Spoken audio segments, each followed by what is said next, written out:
alors que on va dire, les ministres américains visitaient les bureaux de la NASA. Vous savez, la NASA, vous savez ce que c'est, ils font décoller des fusées, ils vont sur la Lune. Ils commencent à visiter les locaux un par un, et là, ils voient les responsables un par un. Et il dit, et toi, et vous, monsieur, qu'est-ce que vous faites ici? Ben moi, je suis ingénieur, et donc c'est moi qui va concevoir la fusée, c'est moi qui va trouver des problèmes, on va résoudre des problématiques sur la puissance, sur la combustion, je ne sais quoi. D'accord. Et là, il voit un autre, ben moi, je suis mathématicien, c'est moi qui calcule vraiment la distance précise pour aller jusqu'à la Lune. D'accord, très bien, très bien. Et puis là, il croise un petit balayeur, très humble. Il va là, il fait le ménage. Et puis, cet homme d'État s'arrête. Il dit, et toi, qu'est-ce que tu fais ici? Il dit, ben moi, monsieur, je fais décoller une fusée. Ah bon? Eh oui. Méditez sur ça. En balayant, il faisait décoller une fusée, parce que lui, il était à la place qu'on lui avait désignée. Et si lui, même cette petite tâche n'est pas faite, les ingénieurs ne peuvent pas travailler. Les mathématiciens ne peuvent pas travailler. Il y a des petites mains derrière qui ne se voient pas, qui font le boulot. Et chacun a notre rôle, le rôle que Dieu nous a donné. Eh bien, nous accomplissons la volonté de Dieu. Et peu importe, vous savez, il y a Reinhard Bonnke, il a amené 100 millions d'âmes à Dieu. Je suis en train de lire sa biographie en ce moment. Il aura un certain trésor dans le ciel, il aura une récompense dans le ciel. Mais le chrétien ici de Valbonne, à qui on a dit, ben mon frère, toi, c'est la vidéoprojection que je te veux. Tu auras la même récompense, parce que tu es là où Dieu t'a voulu. L'important, ce n'est pas ce qu'on fait, mais c'est d'être dans la volonté de Dieu. Amen. Amen. Je voudrais vous passer un petit film, Irvine, qui dure 20 secondes. Ça a un petit rapport avec le message, mais peu importe, je trouvais ça beau. Je trouve ça beau de montrer comment, quand on est face à l'adversité, et l'adversité c'est le monde spirituel, vous le savez, la Bible dit qu'on n'a pas lutté contre la chair ou le sang, mais contre des autorités, des dominations, tout le domaine spirituel, vous le savez ça? Amen. Et parfois on se croit tout seul. Vas-y, amen. Et on est face à une armée. Et là on se dit, ben, je suis tout seul pour combattre. Et en moment, Dieu dit, ouvre ses yeux spirituels. Et regardez l'intervention de Dieu et de ses anges.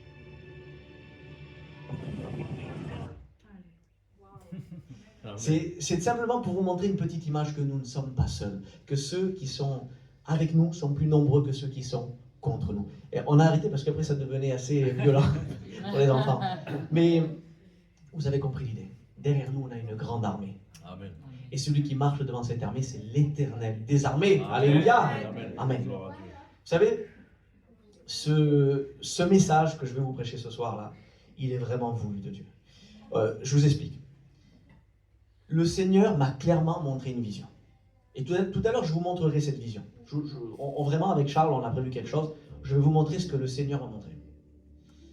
Et le Seigneur me dit, tu vas prêcher ce message-là. Tu vas mettre fin à des oppressions. Je sentais le besoin, une urgence de prêcher ça. Et je voyais comme un homme qui était là comme ça, et une corde qui commençait à s'enlacer, à l'entortiller, à remonter, jusqu'à le paralyser totalement. Et je dis, Seigneur, je vais prêcher ce message. Sauf que on avait 2 hommes de Dieu reconnus qui devaient prêcher aujourd'hui et la semaine d'après. Et ça, vous savez, c'est des invitations qu'on ne fait qu'une fois, c'est des gens qui viennent de loin, etc. Et on ne peut pas les décaler comme ça. Vous voyez? Donc je dis, Seigneur, je sais que tu veux que je prêche ce message, mais je ne peux pas décaler ça. Donc tant pis, je le prêcherai en fin décembre, peut-être, on verra, ou peut-être l'année prochaine. Seigneur, je te laisse faire. Le premier homme de Dieu qui devait venir le 5 décembre, s'est décommandé. Je dis, Seigneur, j'ai compris. Tu as envie que je prêche ce message le 5 décembre. Et là, l'homme de Dieu qui devait venir ce soir, il m'appelle mardi pour me dire, excuse-moi mon frère, je ne peux pas venir. Je dis, Seigneur, je te remercie parce que tu fais tout à merveille. Alors, c'est vrai que c'était des grosses têtes d'affiche. Mais moi, je vous pose la question. Est-ce que vous voulez des grosses têtes d'affiche ou vous voulez le mot de Dieu ce soir? Je crois que le mot de Dieu est encore plus important. Je crois que ces personnes vont venir et vont nous bénir, mais au temps voulu de Dieu. Je crois qu'il y avait une urgence ce soir. les oppressions. Et comme si ça ne suffisait pas pour renfoncer le clou, le Seigneur a permis que la semaine dernière, je sois oppressé, opprimé comme jamais. C'était quelque chose de bizarre. Ça faisait longtemps que je n'avais pas ressenti cette sensation de mal-être. Et je pense que, j'en suis même sûr que Dieu a permis ça, a permis cette faille en moi pour que je puisse mieux comprendre et avoir plus de compassion pour ceux qui sont oppressés. Et je vous le dis, c'était pas facile. Ça n'a pas été facile. C'est une histoire, mais toute bête. Je vais commencer à vous la raconter. C'était la semaine dernière. Je me suis levé. Tout allait bien. Un matin comme les autres. Sauf que je reçois un appel et c'est quelqu'un qui se fait passer pour un client. Et au fur et à mesure, la personne se révèle et commence à dire, mais en fait, non, je ne suis pas un client, je suis ton concurrent. Et il est venu chercher des informations, en fait. Et je vais vous dire une chose. C'était un envoyé de Satan. Mais quand je vous dis un envoyé de Satan, c'est un vrai envoyé de Satan, vraiment. C'était vraiment quelqu'un qui est venu pour troubler la paix. Il est venu vraiment me tirer une flèche pour troubler ma quiétude, pour troubler la paix que j'avais en Dieu. Et pourtant, vous voyez, je suis quelqu'un qui prêche l'autorité, je suis quelqu'un qui a fait, pour son âge, pas mal de délivrance, on en fait avec les frères ici, ils le savent. Et bien pourtant, je me suis laissé avoir. Et vous savez ce que m'a dit cet homme? Il me dit, en plus que j'ai pris tes informations maintenant, je vais faire comme toi, maintenant je vais faire peut-être même mieux que toi, et je vais le faire 10 fois moins cher que toi. Tu ne pourras plus rien vendre, tu ne pourras plus rien faire. Voilà ce qu'il me dit. Il dit, je ne peux pas te laisser vendre plus que ça. Je suis ton concurrent, et puis c'est comme ça. Puis moi, je lui ai répondu, écoute, je crois en Dieu. Et quoi que tu fasses, j'aurai la paix de Dieu. Fais ce que bon te semble.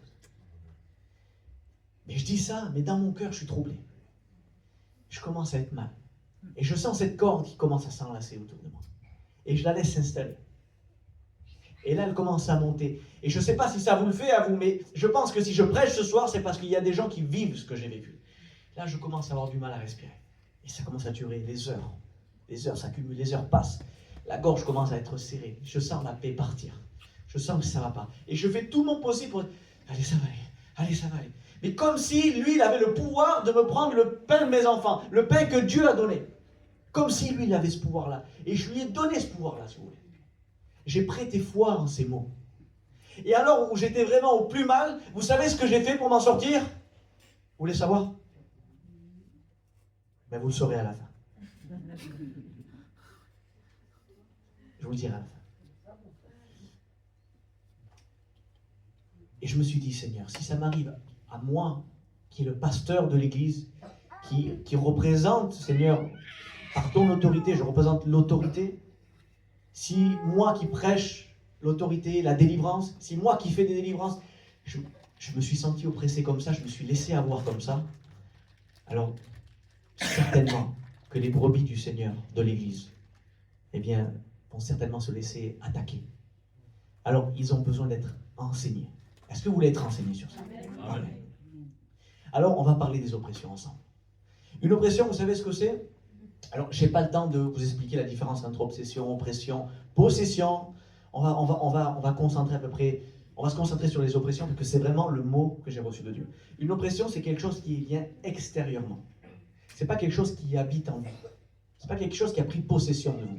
Mais c'est quelque chose extérieur qui vient vous mettre une pression en haut, en bas, sur les côtés. Il vient tourmenter vos émotions, il vient tourmenter vos pensées.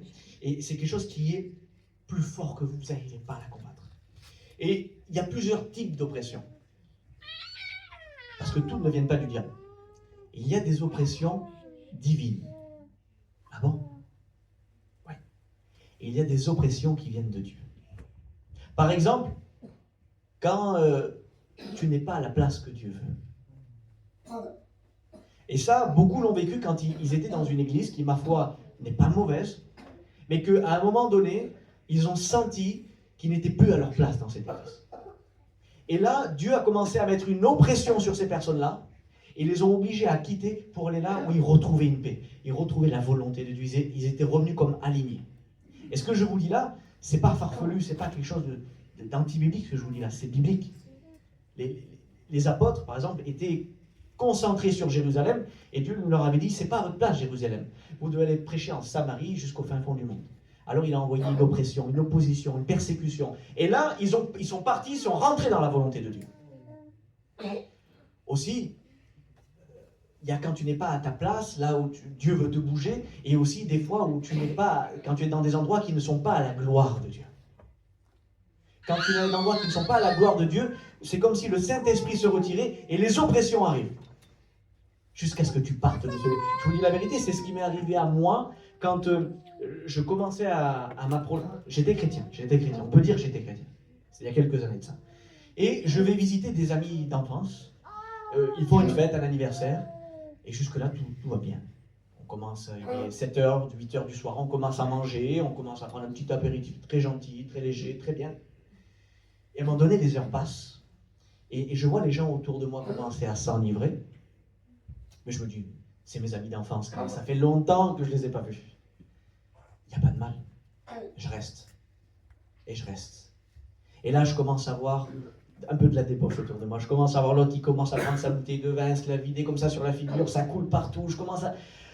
Et là, je sens une oppression sur moi. Je dis, Seigneur, je sentais que j'étais plus à ma place. Je dis, Seigneur, il faut que je parte d'ici. C'est comme si le Saint-Esprit m'avait dit, regarde, je m'en vais, je ne suis plus à ma place dans cet endroit. Vois ce que ça fait quand je suis plus là. Et je suis parti de cet endroit. Et c'est la même chose, vous savez, quand un chrétien veut tenter le coup, veut tenter de passer ses nuits au casino, veut tenter de passer ses nuits dans une boîte de nuit pour se détendre un peu après une grosse journée. Eh bien, si le Seigneur vous visite vous envoie comme une oppression, ne soyez pas surpris. Ne luttez pas, c'est une bonne oppression et il faut quitter les lieux. Je dis ça pour équilibrer le message, parce que tout ne vient pas forcément du diable. Et il y a aussi, par exemple, des oppressions qui sont naturelles. Une oppression naturelle, c'est par exemple quand il y a un véritable danger, il y a une véritable situation réelle qui nécessite qu'on ait un coup de stress. Ça peut être un accident, ça peut être une maladie, ça peut être quand on apprend qu'un proche est décédé, on sent mal, mais c'est pas forcément démoniaque. Vous voyez ce que je veux dire? C'est naturel, c'est une réaction qui est naturelle. Par contre, des situations de la vie, comme celle-ci, dont je viens de vous parler, un choc émotionnel par exemple, si on laisse s'installer ces sentiments-là, à un moment donné, ça deviendra une faille et une porte d'entrée pour les démons et vous oppresser de façon spirituelle et de façon constante. Alors, on arrive sur la dernière partie, la partie qui nous intéresse ce soir, les oppressions démoniaques, les oppressions spirituelles véritablement. Alors ça, à quoi on le reconnaît? Eh bien souvent, c'est quand tout va bien, mais que rien ne va. Et quand c'est comme ça, vous savez, il y a une angoisse, il y a une peur qui est irrationnelle qui est là, qu'on ne comprend pas. On dit, Seigneur, mais tout va bien autour de moi, pourquoi? Pourquoi? Et là, regardez ce qui est en train de se passer quand on laisse s'installer ce genre de choses.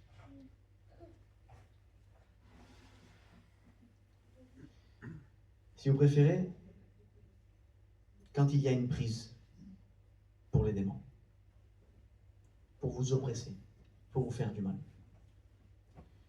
il commence par faire un tour autour de vous.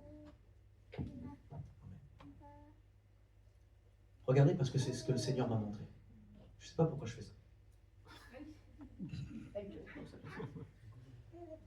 Là, il est en train de passer des tours autour de vous. Et à un moment donné, il est maladroit le démon. Il est maladroit, mais il est en train de faire ce qu'il a à faire quand même.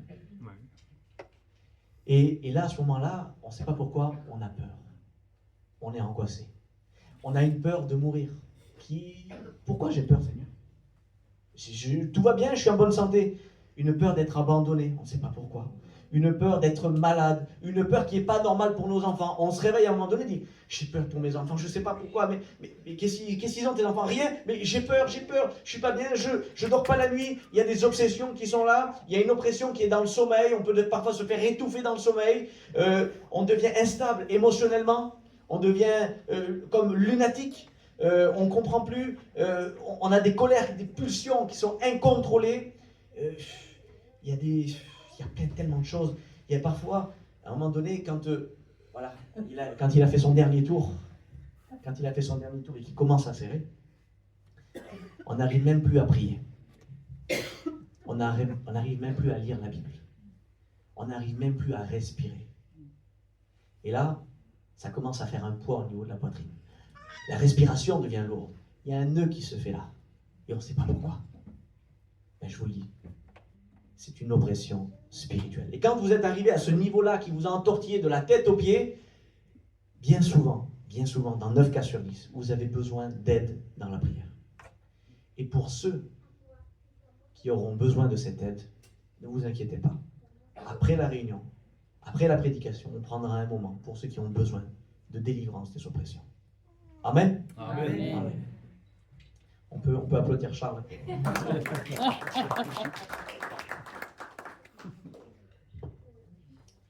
Alléluia. Alors, on va voir ensemble quelles sont les portes qu'on ouvre et qui permettent à l'oppression de venir. La première porte, c'est une situation de péché. C'est quand on vit dans une situation qui n'est pas à la gloire de Dieu, qui est quelque chose de volontaire. C'est comme si on donne un moyen légal à l'ennemi de nous faire du mal.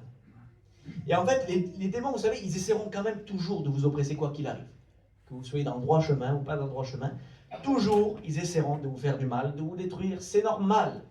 Les oppositions, il y en aura toute la vie, d'accord ? Vous savez, quand Jésus était tenté dans le désert, regardez ce qu'il est dit dans Luc 4, verset 13. Après l'avoir tenté de toutes ses manières, le diable s'éloigna de lui jusqu'à un moment qui est favorable.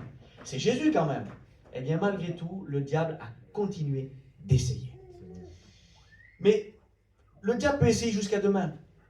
Mais s'il y a une prise, s'il dit là je peux, là j'ai le droit de m'installer, c'est qu'il y a un moyen légal. C'est une porte qu'on a ouverte. Et il semblerait parfois qu'on veut gagner le diable sur son propre terrain. Vous avez déjà vu dans ces films où les bandits courent à cheval se réfugier à la frontière parce que le shérif court derrière, il veut les attraper. Et là, le bandit court à cheval, il frappe son cheval, va plus vite, va plus vite, va plus vite. Et là, il traverse la frontière et là, il dit c'est bon, tu ne peux plus rien contre moi. Bien en fait, quand on pêche volontairement, qu'on est dans une situation de péché, c'est comme si là, on sortait de la juridiction de Dieu. Et là, on est dans la juridiction du malade. Et là, il peut faire ce qu'il veut avec nous. Vous savez, par exemple, un jour, on a été appelé pour prier pour une sœur qui avait besoin de délivrance, qui était oppressée. Et quand on prie pour cette sœur, il se passe une manifestation, il se passe quelque chose, on sent qu'il y a quelque chose de bon qui est en train de se passer. Ça va lâcher, ça va casser. Qu'est-ce qui se passe? Pourquoi il y a tant de résistance? Pourquoi ça dure? Et à un moment donné, on dit, stop, il y a quelque chose, le Saint-Esprit nous révèle quelque chose. Et on dit, ma sœur, c'est une sœur qui était baptisée depuis plus de 10 ans. On dit, ma sœur, est-ce que tu as pardonné? Et cette sœur dit, non, je n'ai pas pardonné. Et ça peut paraître fou de dire, mais comment on peut passer à côté du pardon? Seigneur, pardonne nos offenses, tu nous pardonnes comme nous pardonnons ceux qui nous ont offensés. C'est le b.a.-ba de Dieu. Et c'est le b.a.-ba de l'évangélisation. C'est le b.a.-ba de la chrétienté. Le pardon. Et pourtant, malheureusement, cette sœur s'était fait piéger. Et elle était hors de la juridiction de Dieu. Et elle avait permis au diable, au démon, de l'oppresser. Et quand cette sœur a dit, je décide maintenant de pardonner, tout de suite, les esprits ont lâché. Parce que là, elle était revenue dans la juridiction de Dieu. Alléluia. Et quand on revient dans les bras de Dieu, eh bien sûr, Dieu nous récupère et il nous restaure complètement. Mais quand on est dans cette situation, Dieu dit, écoute mon fils, ma fille, je voudrais faire quelque chose pour toi, mais je me tiens loin du péché. Je ne peux pas t'aider. Et peut-être que si tu es dans cette situation, bien, tu as besoin de repentance. Parce que, tu sais, il y a une différence entre se replacer sous la loi et obéir aux commandements de Dieu. On n'est pas des légalistes. Il faut faire ci, il faut faire ça, il faut faire ci, il faut faire ça pour être sauvé. On ne parle pas de salut là. On parle de jouer selon les règles de Dieu. En fait, j'ai compris une chose, moi, dans ma vie chrétienne. C'est que tous les commandements de Dieu ne sont pas faits pour nous embêter, ne sont pas faits pour nous mettre des chaînes, pour nous mettre des œillères, pour nous dire, il faut marcher là, faire comme ça. Non, c'est tout simplement qu'il connaît mieux les règles du jeu que nous. Et qu'il sait que si on respecte ces règles-là, eh bien, le diable n'aura rien. Amen. Jouons selon les règles du ciel et non selon les règles de l'enfer. Alléluia. Amen. Est-ce que vous êtes d'accord avec ça, les chrétiens? Alors dites Amen si vous êtes d'accord. Vous savez, la première barrière de défense contre ce type d'oppression, contre ce type de prise qui fait que l'ennemi peut s'attacher à nous, c'est la repentance et l'obéissance. Et c'est pas moi qui le dis. Jacques 4, verset 7. Soumettez-vous donc à Dieu, résistez au diable, il fuira loin de vous. Et parfois, on veut résister au diable sans se soumettre à Dieu. Il faut se soumettre à Dieu pour que le diable fuit. 1 Jean 5, verset 18, il nous dit, celui qui est né de Dieu se garde lui-même, et le malin ne le touche pas, ne le touche pas, ne le touche pas. Éphésiens 4, 27 nous dit, ne donnez pas accès au diable. Et là, mon préféré, c'est Jésus, c'est le modèle parfait d'obéissance. Il nous dit, le prince de ce monde vient, et il n'a rien en moi. Et c'est vrai que nous, on est cachés en Christ qui est parfait, qui est saint, et le sang de Jésus nous recouvre. Mais c'est comme si parfois on sortait de cette cachette pour se faire exposer à toutes les flèches de l'ennemi. Volontairement. Jésus, nous avons besoin d'obéissance. Amen. L'obéissance, c'est la première défense de Dieu. Et vous allez voir ce qui se passe quand on rentre dans l'obéissance. Vous avez vu tout à l'heure, la corde a pu se serrer, a pu s'enlacer. Pourquoi? Parce qu'elle avait une prise. Elle avait quelque chose. Mais quand on rentre dans l'obéissance, regardez ce qui se passe. La corde, vous voyez, le diable essaye, hein, et ça glisse. Mais le diable essaye toujours. Alors on peut ressentir encore une attaque, une oppression, on peut sentir quelque chose, mais hop, hop, Seigneur, non, Seigneur, Seigneur, je suis dans tes voies, Seigneur, je suis caché en toi, Seigneur. Et l'oppression, elle ne tient pas. Amen. Amen. Quand on a l'obéissance, l'oppression, elle quitte. L'oppression, elle glisse sur nous. Elle ne reste pas. Le diable pourra toujours essayer de vous intimider, mais ça ne restera pas. Est-ce que vous voulez que l'oppression ne reste pas dans vos vies? Vous savez, ce soir, c'est de la prévention spirituelle qu'on fait. Vous voyez, on va prier tout à l'heure, pour ceux qui ont besoin de prière. On va prier. Merci Seigneur, on va prier. Mais si je ne vous dis pas ces choses-là, vous revenez dans une semaine et on doit reprier pour vous. C'est comme si, au lieu de vous donner du poisson, je vous apprenais à pêcher. Pour que vous n'ayez plus besoin de personne pour vous débarrasser des œuvres de l'ennemi. Amen. Amen. Alléluia. Maintenant, la deuxième porte que nous devons fermer, c'est quoi? C'est l'ignorance. L'ignorance. L'ignorance ou la foi qui a été mal placée. Vous savez que l'ignorance, c'est le même mot pour dire ténèbres. Vous saviez ça? Et en fait, tu es ignorant quand tu ignores quels sont tes droits. Moi, j'ai fait un petit peu d'école, et dans mes cours, il y avait des cours de droit. Et là, dans les cours de droit, la professeure nous disait très souvent, nul ne peut se prévaloir de sa propre turpitude. Je ne comprenais pas, ça veut dire quoi ça? Ça veut dire que si tu ne connais pas la loi, tant pis pour toi. Mais monsieur le policier, je ne savais pas qu'il fallait mettre une pièce moi dans le parc-mètre, ou je ne savais pas qu'il fallait mettre le disque bleu. Tant pis monsieur, tant pis madame. La loi, c'est la loi. C'est comme ça. Et nous, parfois, on dit, Seigneur, je ne savais pas, je ne savais pas. Alors, c'est vrai que Dieu, lui, dans sa bonté, tient compte des temps d'ignorance. Il va voir qu'on ne savait pas, et il y a l'amour de Dieu, il y a la grâce de Dieu, on ne savait pas. Vous savez que en vérité, c'est pas tant l'action qui est mauvaise, mais c'est le fait de savoir qu'elle est mauvaise qui est mal aux yeux de Dieu. La conscience du mal. À quel moment Adam, le péché a été chargé sur Adam et Ève? Quand ils ont goûté quel fruit? Est-ce que quelqu'un le connaît? Le fruit de la connaissance du bien et du mal. C'est-à-dire que selon Dieu, si on ne connaît pas le bien ou le mal, ça passe. Et l'apôtre Paul le dit, comment je sais que je pêche? Parce que la loi me dit que je pêche. La loi me dit ne tue pas. Alors si je tue, je sais que je fais mal. Et là, le péché est chargé sur nous. Vous comprenez ça? Donc Dieu prend en compte les temps d'ignorance. Merci Seigneur, Dieu fait grâce. Par contre, il y en a un qui ne vous loupe pas en cas d'ignorance. Il y en a un qui voit cette ignorance comme une faille dans laquelle il peut s'engouffrer. En fait, ton ignorance, elle n'est pas valable face au diable. Tant pis si tu n'étais pas au courant, maintenant tu lui as donné le droit de faire du dégât, parce que tu ne savais pas. Mais et parfois, vous savez, c'est conscient, comme certains ont consciemment fait un pacte avec le diable, imaginons. Ça, c'est conscient, c'est facile. Mais parfois, c'est inconsciemment qu'on donne le droit. Et là, mais le diable, il ne se gêne pas. Autant Dieu se tient à la porte et il frappe, il toque gentiment, mais le diable, il ne toque pas, il attend la moindre faille. Et il suffit que tu crois à certains mensonges, par exemple. Par exemple, mais chez nous, dans notre famille, on est tous comme ça. Chez nous, on meurt tous très jeunes. Et on y croit, mais c'est comme ça. Chez nous, on tombe tous en dépression. C'est notre défaut. Il y a aussi des hommes de Dieu. Moi, j'ai connu par exemple un homme de Dieu qui est vraiment, que je connais personnellement, qui est très puissant.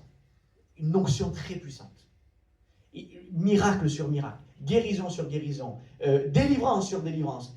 Mais il est persuadé, écoutez bien, persuadé qu'à chaque fois qu'il va faire une session de délivrance ou de guérison, il va se prendre les foudres de l'ennemi, il va se prendre toutes les représailles de l'enfer.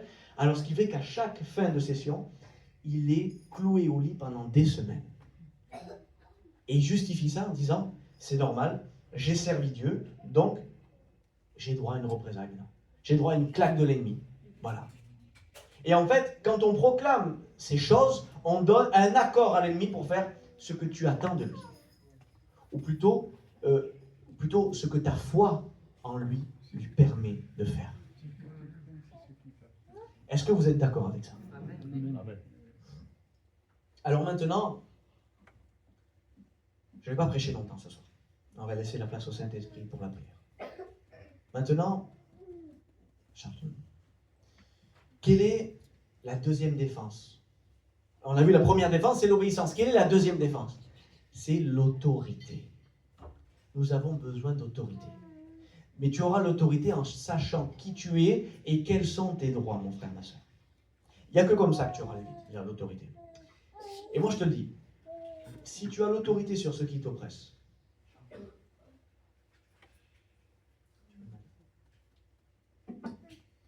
si tu as l'autorité sur ceux qui t'oppressent, c'est parce que il y a environ 2000 ans, dans une petite ville qu'on appelle Bethléem, un enfant est né. Amen. Un fils nous a été donné. Amen.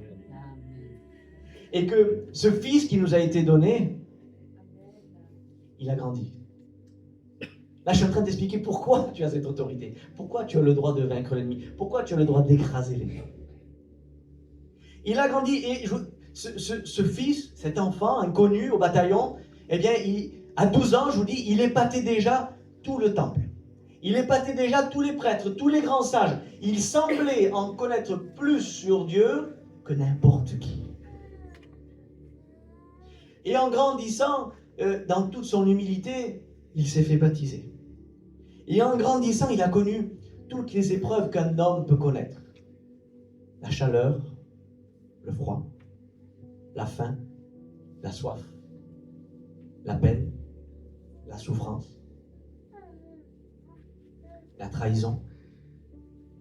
Tout ce que tu as vécu, tout ce que tu peux vivre dans une vie, il l'a vécu. Et quand il se promenait dans les rues de Nazareth, quand il se promenait dans les rues de Jérusalem, il ne faisait que le bien. Tu sais ce qu'il a fait un jour? Alors qu'on lui a amené une femme qui était prise en flagrant délit d'adultère, on lui a dit, tiens, qu'est-ce que tu vas faire? Il faut la lapider. Qu'est-ce qu'on fait? Il a dit bien, que celui qui n'a jamais péché lui jette la première pierre. Il aurait pu jeter la pierre. Il n'a pas jeté la pierre. Il a dit, femme, je ne te condamne pas. Va et ne pêche plus. Amen. Vous savez un jour ce qu'il a fait cet homme? Je ne sais pas si vous le connaissez, mais il est allé, il y avait une petite fille de 12 ans qui était morte, allongée ici. Et il a dit, jeune fille, lève-toi. Il a ressuscité cette fille. Amen. Vous savez, cet homme dont je vous parle, un jour, il y avait une foule de plus de 5000 personnes qui étaient devant lui. Cette foule avait faim, n'avait pas mangé depuis 3 jours. Il était ému de compassion pour cette foule. Il a nourri toute la foule avec 5 pains et 2 poissons. Cet homme dont je vous parle, un jour croise la route d'un aveugle. Il lui dit, fils de David, aie pitié de moi. Il a rendu la vue, cet aveugle. Et tout à l'heure, ça a été chanté, cet homme a vu un lépreux et il a guéri ce lépreux. Amen. Il a fait tellement de choses qu'on ne pourrait même pas les écrire dans les livres. Et cet homme qui n'a fait que le bien, cet homme qui a proclamé la bonne parole du royaume de Dieu, cet homme qui n'a fait que aimer dans sa vie, cet homme qui n'a fait que pardonner dans sa vie, eh bien cet homme un jour, il a dit, Père, envoie-moi, et il s'est laissé trahir. Alléluia. Il s'est laissé attraper, torturer, arracher la barbe, frapper, déchirer le dos, puis crucifié sur une croix. Le pire châtiment de l'époque est tombé sur lui, la crucifixion. Son sang coulait, la douleur était là, la souffrance était bien réelle, mes amis. C'était un homme. Mais qui est cet homme qui, sur la croix, qui a pardonné ses bourreaux?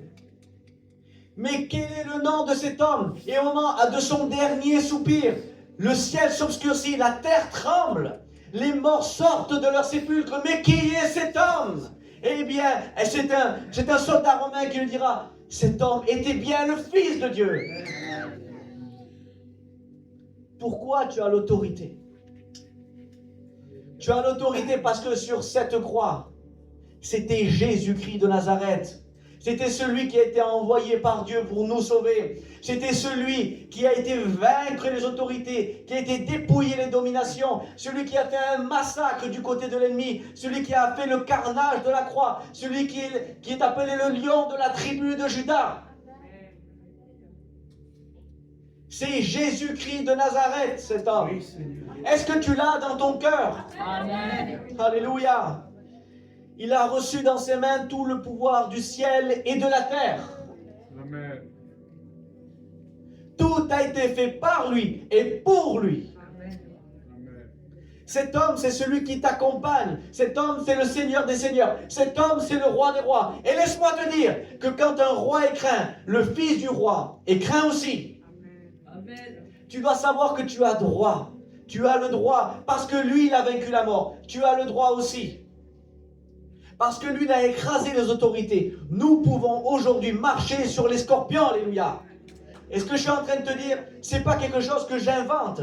Quand tu te déplaces au nom de Jésus-Christ, eh bien, c'est l'autorité du ciel que tu déplaces avec toi.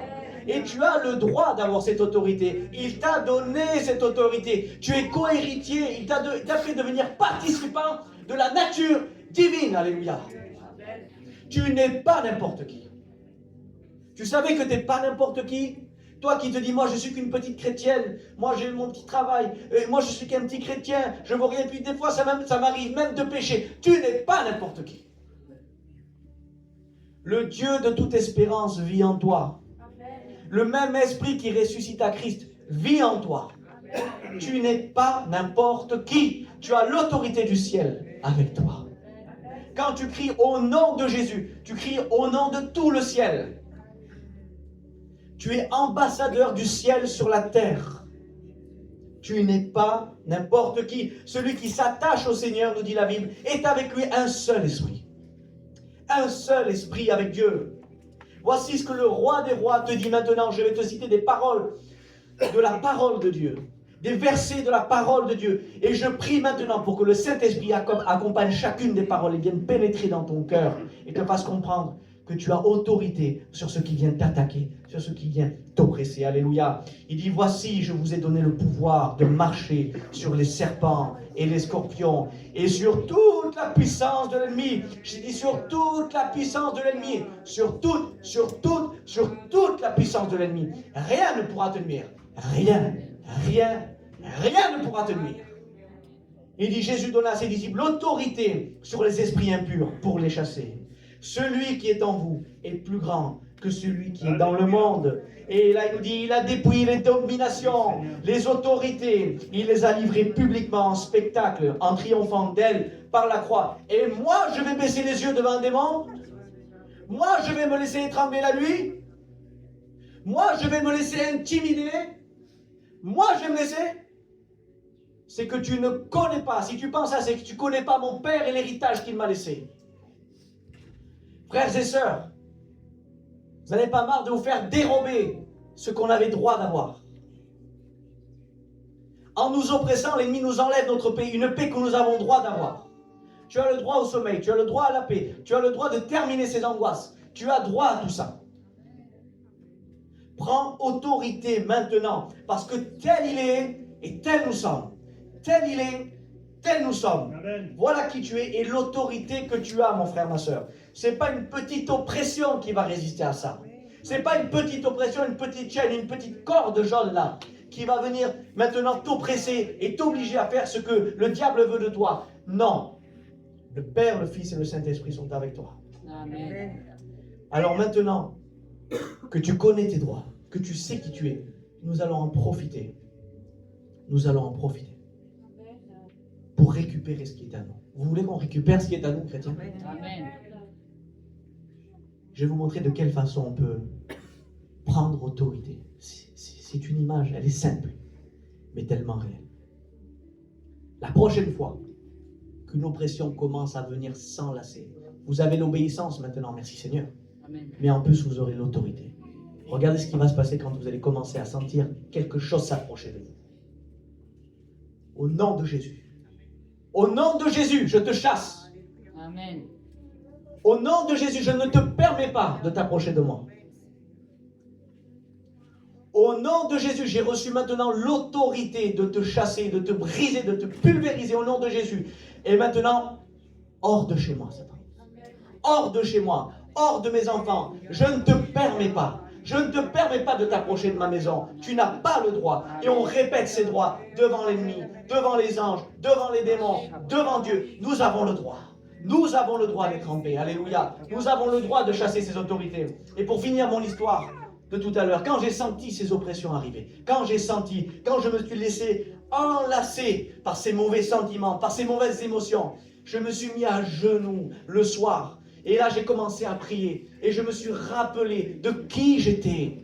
Et j'ai dit, Satan, je ne te permets pas. Je ne te permets pas de t'approcher de moi comme ça. Maintenant, tu me lâches et tu quittes cette maison. Je ne permets pas à l'ennemi de toucher à 1 centime de mes finances. Je ne permets pas à l'ennemi de toucher à 1 gramme de ma paix. À rien du tout. Ah oui, mais est-ce que je peux... Non, rien. Rien et rien. Tu t'éloignes de mes enfants. Tu t'éloignes de ma femme. Tu t'éloignes de cette maison. Tu sors de chez moi. Je barricade cette maison. Seuls les anges de Dieu peuvent entrer et sortir ici. Alléluia. Est-ce que vous le croyez à tout ça? Amen. Amen. Je vous le dis que l'oppression n'a pas duré 24 heures dans la maison de celui qui sait qui il est. Et je le proclame sur ta vie. L'oppression ne durera plus. Amen. L'oppression ne durera plus.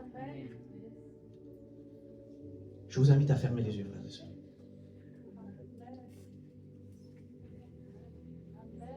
Vous connaîtrez la vérité et la vérité vous affranchira.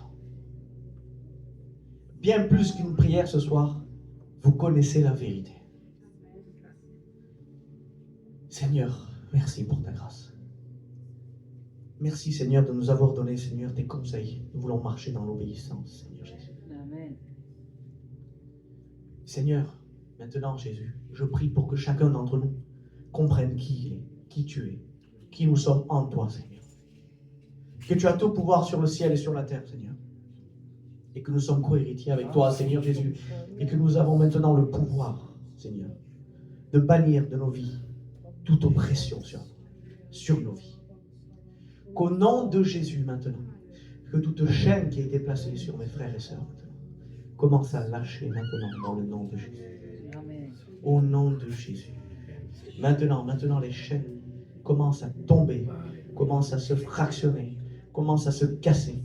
Les cordages qui ont été placés, les liens qui ont voulu attacher mes frères et sœurs, maintenant, nous les coupons par l'autorité de Jésus. Par l'autorité du Christ maintenant.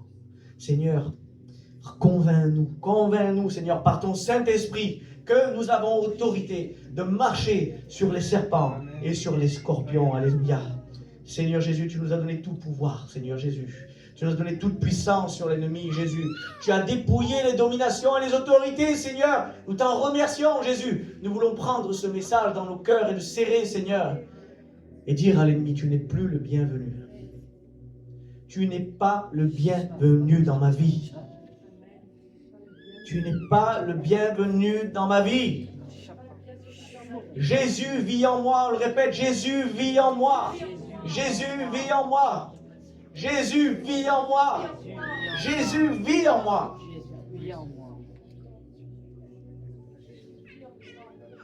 Que ces mots puissent frapper dans vos cœurs au même instant que je prie au nom de Jésus. Que les chaînes puissent se défaire maintenant dans le nom de Jésus. Que la personne qui était angoissée maintenant sente une délivrance en sa vie au nom de Jésus. Que la personne qui a laissé les soucis de la vie l'entourer au nom de Jésus, que ces soucis s'en aillent dans le nom de Jésus. Par l'autorité de Jésus maintenant, j'appelle la paix sur ta vie maintenant dans le nom de Jésus. Dans le nom de Jésus. Seigneur, merci parce que tu opères en ce moment même. En ce moment même, en ce moment même, si des voix veulent s'élever, si des voix veulent maintenant prendre autorité sur ce qui leur faisait du mal, élevez vos voix, frères et sœurs. Montrez à Satan et ses démons que nous n'avons pas peur, que nous ne nous laisserons pas intimider, parce que le roi des rois est avec nous. Alléluia. Élevez vos voix, frères et sœurs. Brisez les chaînes, brisez les chaînes. Alléluia. Alléluia. Merci Jésus, merci Jésus. Merci Seigneur. Merci Seigneur, alléluia. Priez frères et sœurs. Que le Saint-Esprit fasse maintenant son œuvre.